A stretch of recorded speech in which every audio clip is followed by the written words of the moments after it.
मणिपुर नाम का एक सुंदर गांव में राजू नाम का एक व्यक्ति अपनी पत्नी सरिता के साथ रहता था। वो बहुत मेहनती था। राजू अपने गांव में सब्जी बेचता था और वो हर रोज की तरह अपने गांव में सब्जी बेचने जा रहा था। एक औरत घर के बाहर खड़ी हुई थी।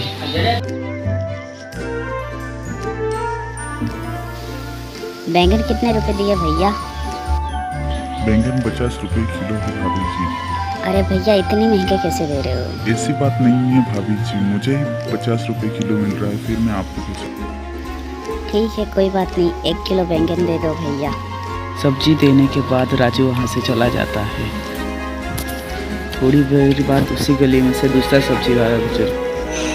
भैया बैंगन कितने रुपए के दे रहे हो आप? क्या बात है, आप यहाँ पे नहीं हो क्या? पहली बार देखा आपको तो हम।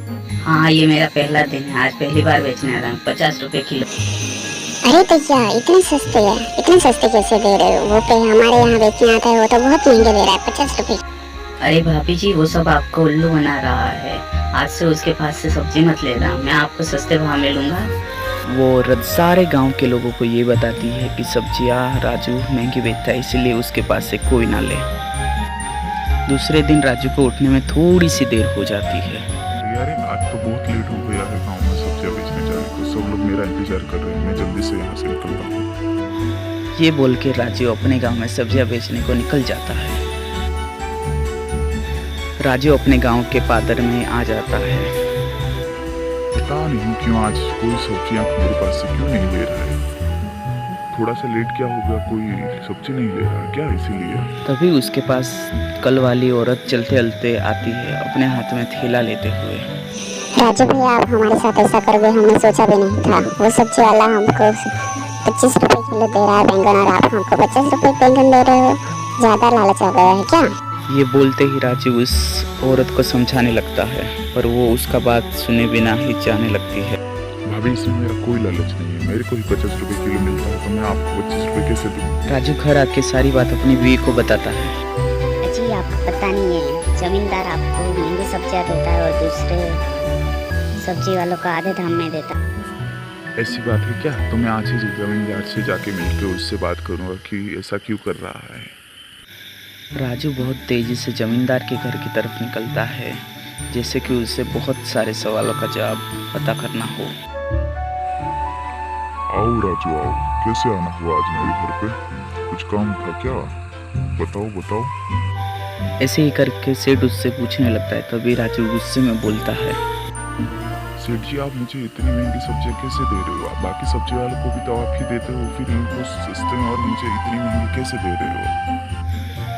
राजू की बात सुनते ही सेठ आग बबूला हो जाता है और राजू को बोलता है गुस्से में, राजू तुम जैसे छोटे सब्जी वालों की वजह से हम जैसे बड़े सब्जी के व्यापारियों को धंधा नहीं होता। आज से तुम इस गाँव में सब्जी बेचते हुए दिखना नहीं चाहिए और एक तुम्हारे खेत में हमारे जमीन बर्बाद कर दूंगा। ऐसा बोलकर सेठ उसे अपने घर से बाहर निकाल देता है।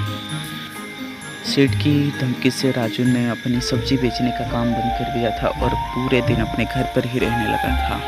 लेकिन वो अपने घर पर रह के थक के कहीं घूमने जाने का सोचता है और अपने गांव के नदी की तरफ जाता है। राजू बहुत दिनों से अपने घर से बाहर नहीं निकला था, इसीलिए वो नदी के प्राकृतिक दृश्य को देख के निहारता है अच्छे से। वाह ये नदी कितनी अच्छी है, काम के चक्कर में तो कभी यहाँ पे आता भी नहीं था पास। आज पता चला हमारे गांव की नदी इतनी अच्छी है, कितनी अच्छी हवा आ रही है, मैं तो यहीं पे सो जाऊंगा आज तो। ये बोल के वहीं राजू एक पेड़ के नीचे सोने लगता है। तभी उसे एक सपना आता है जो कि एक चुड़ैल का होता है। कौन हो तुम? मुझसे क्या चाहते हो और यहाँ पे क्या कर रही हो इस नदी के किनारे? राजू डरते हुए सब पूछता है। तभी चुड़ैल बोलती है, राजू तुम डरो मत मुझसे, मैं तुम्हें नुकसान पहुंचाने नहीं आई हूँ। मैं जानती हूँ तुम एक भले आदमी हो और तुम्हारे गांव की भलाई चाहती हो। इस नदी के नीचे एक दूसरी दुनिया है जहाँ पे साफ चेती दुनिया है, वहाँ से तुम रोज सब्जियां लेके आके अपने गाँव में सस्ते में बेच सकते हो। इतना कहते ही चुड़ैल वहाँ से गायब हो जाती है और तभी राजू अपनी नींद से जाग जाता है और चारों तरफ देखने लगता है। अरे देवा, क्या सच में वो चुड़ैल मेरे को बता के गई होगी? क्या सच है या झूठ? इस नदी के नीचे क्या सच में सब्जियों की दुनिया है?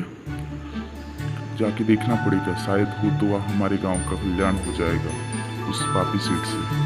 तभी राजू पानी में कूद जाता है और पानी में तैरने लगता है और वो धीरे धीरे दूसरी दुनिया में पहुंच जाता है, जो कि बहुत ही सुंदर थी।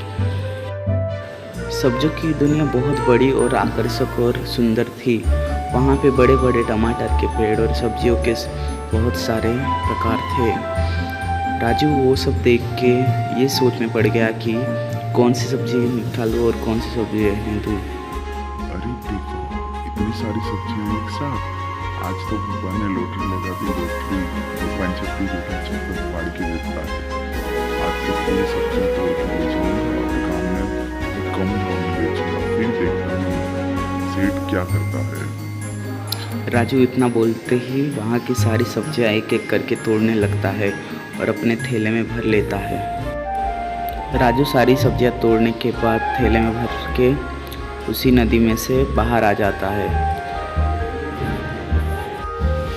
राजू अपनी सारी सब्जियाँ लेके अपने घर की तरफ जाने लगता है। वहाँ पे उसकी बीवी उसका इंतज़ार कर रही होती है। अजी, इतनी सारी सब्जियां आप कहाँ से लाए हो?